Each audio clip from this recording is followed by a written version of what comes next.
today, people? Welcome to a brand new episode of your favorite sports report, the Rich Sports Report, with your favorite host, Cozy Rich. We back here today to give you a great episode. It's after Super Bowl Sunday, so you know we have to break down the game, talk about what happened, as well as everything else that's going on in the sports world.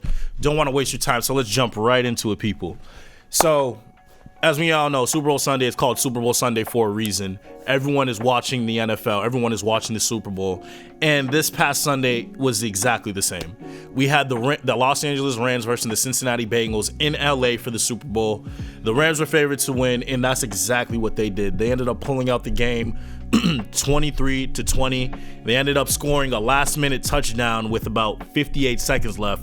Matthew Stafford to Cooper Kupp on the 1-yard line after Eli Apple, a cornerback on the Bengals, got hit with a pass interference at the 1-yard line. Now, the reason why I think this was a very good game was because it was competitive all throughout. The Rams looked like they were going to essentially steamroll the Bengals. They weren't able to stop them on offense. The Bengals weren't. They weren't able to contain OBJ. And besides the run game, they really weren't doing anything to the Rams offense. But once Odell Beckham went out the game with what is suspected to be a torn ACL, which is going to be his second within that left knee, the game got kind of close. Why? It's because the Rams don't have that many receivers. They had Cooper Kupp, they had Van Jefferson, and they have Skrononik, who's dropped so many passes throughout the playoffs. So once OBJ went out after catching 2 passes for 81 yards, it was basically a one-man show for the Rams. But they ended up pulling it out. As I said, they ended up winning the game 23-20. Cooper Kupp ended up being named the Super Bowl MVP. He had 8 receptions for 1 touchdown and 92 yards.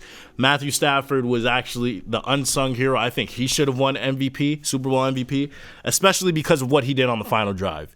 He led the Rams on their longest drive of the game, all the way from the 25 down to the goal line to score a touchdown with the minute left. This man was throwing no-look passes.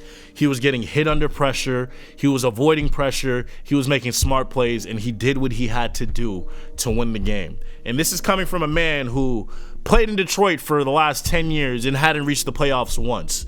And his first full year playing being with the Rams, he wins the title. I'm proud of that man. He deserves it. I also want to talk about Aaron Donald, the man who made the game-tying sack pressure on Joe Burrow. Aaron Donald did what he had to do. He got his first ring, the 2-time Defensive Player of the Year, 3-time All-Pro. This man could go down as one of the greatest defenders of all time. It's looking like he may retire after this. There have been rumblings that he's looking to retire or may talk about retiring. He's essentially accomplished everything he can in his short NFL career after coming out of Pitt. Like I said, he's won Defensive Player of the Year multiple times. He's an All-Pro. He's won the Pro Bowl. He's won a ring. He hasn't been MVP yet, but that's a formality. He's been defensive MVP, not the MVP for the entire league, but I think Aaron Donald's going to return and try to run it back. I think this Rams team is going to re-sign everyone and run it back. They're stacked. They got chemistry. They got camaraderie. And I would personally like to see them run it back and go for a 2-peat. And also, I want to talk about OBJ. As I said, he went out of the game in the first quarter with a knee injury. Came back, didn't play the rest of the game. It's looking like it's a torn ACL, his second torn ACL in his left knee. He's turning 30. He's about to be a free agent. He's coming off a Super Bowl. Odell, yes, he is probably one of the most famous football players in the world right now. Probably, if not the famous, outside of Tom Brady. But with everything I just listed right there and him going into free agency, I'm scared for Odell because I don't think he's going to get his money. I think he's going to have to be on a 1-year prove-it deal where he has to show the league that his knee is healthy, that he still has that explosiveness, he still has that burst, he still has the acceleration and speed and can catch to get that contract he's looking for. And I hope LA re-signs him to a 1-year contract just so he can prove it and just so they can run him back. Because OBJ did what he had to do, and we all know if he played in the Super Bowl the entire game, the game wouldn't have been close. But let's talk about the Bengals just once here. We got to talk about Joe Burrow.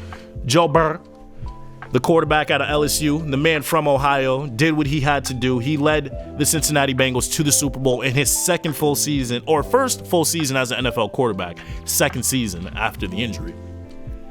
And he fell short. He fell short. It really wasn't his fault. He did what he had to do. Jamar Chase, they were doing his thing. Jamar Chase, T. Higgins, Taj Boyd, they were all doing their thing as receivers. Joe Burrow was doing his thing as a quarterback. I think where the Bengals kind of fell apart here was their offensive line. Unfortunately, Joe Burrow was getting pressured all game long, and that was evident up until the very last play of the game when Aaron Donald was able to break through his offensive line on 4th down and basically sack this man so he couldn't get a pass off to win the game. Now, I think the Bengals should invest in their offensive line because Joe Burrow has already torn his ACL his rookie year.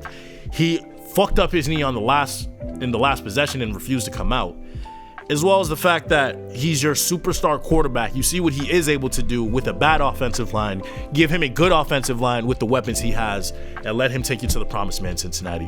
Invest in that O-line, and I promise you, Joe Burrow will lead you to the promised land. But that's enough about the Super Bowl.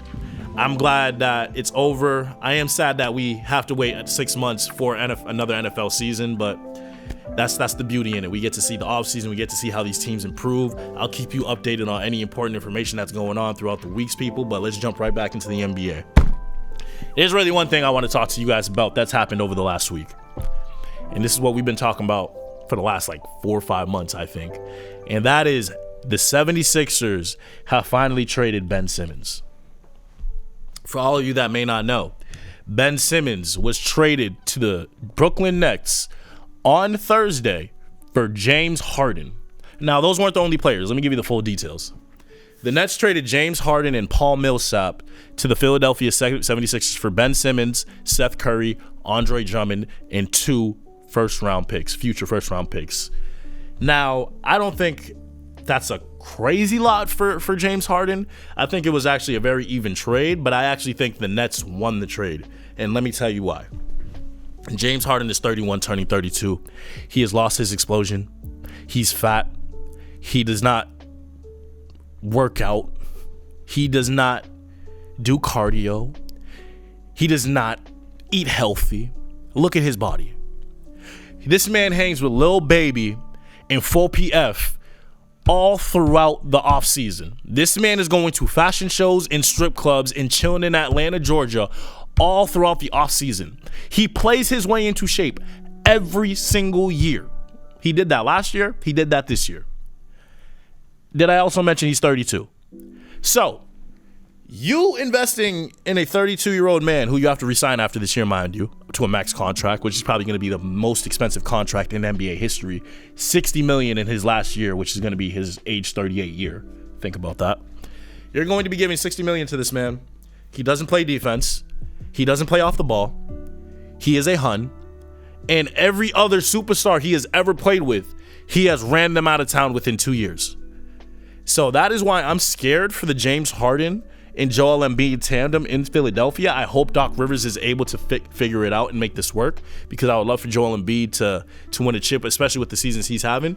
But I just think the Ben Simmons on the Nets just works so much better as it pertains to the 76ers. With Ben Simmons' situation, it actually works out perfectly. Ben Simmons is 6'10". He's a point guard. He doesn't want to score. He wants to pass and defend. Meanwhile, you got Kyrie. He's 6'2". He is a shooting guard, and all he wants to do is score the ball. And then you got Kevin Durant, who can do whatever the fuck he wants, when he wants, wherever he wants. So, Ben Simmons' issue last year in the playoffs was shooting the ball. Now you put him on a team with 2 scorers, 2 of the best scorers of all time, who don't want to pass the ball up in the fourth quarter. So basically, you're telling me all Ben Simmons has to do is just rebound, pass, and defend, and he is all world in all 3 of those aspects. So you're adding that to a team with another 6'10", top 5 all-time player, a 6'2", all-time scorer, the best man with the handles ever. And then this man can also guard Giannis. He can guard Harden. He would have been the one guarding KD if he played versus the Nets. He will guard the team's best defender. So I think the Nets they got better because of this trade. They got more unselfish. They got deeper as well because they added Seth Curry and Andre Drummond. They finally have a rim protector and a man who can average 20 rebounds in his sleep. So I think the Nets won this trade. I think Philly doesn't know what they're getting themselves into. I hope Harden does fulfill their needs for the next 2 years, but I think over the lifespan of this contract and over the lifespan of their relationship, Harden and the Sixers, that they're going to despise the fact that they made this trade if they don't win a chip. Now, if they win the chip, it is what it is. They'll deal with whatever happens in the next 5 years because it would have been worth it, but that is neither here nor there. We will see what happens. But like I said, that's really all that's happened in the NBA. That was probably the most important trade that happened on trade deadline. For our Celtics fans, we got Derek White. We traded Josh Richardson and Romeo Langford for him and a first-round pick, and it's looking well. We still have won 8 straight games. But yeah, that's really all I got for you guys today. If you like the Sports Report, please leave a like. Please subscribe. Also, please comment. All that definitely helps out the channel, helps out the algorithm. It helps me know what I need to improve on as well. But with that being said, I hope you guys have a great day, night, evening, whenever you're watching this. But I'll see y'all next week. Thank you for joining me on this week's episode of the Rich Sports Report. And it's all love over here. Peace.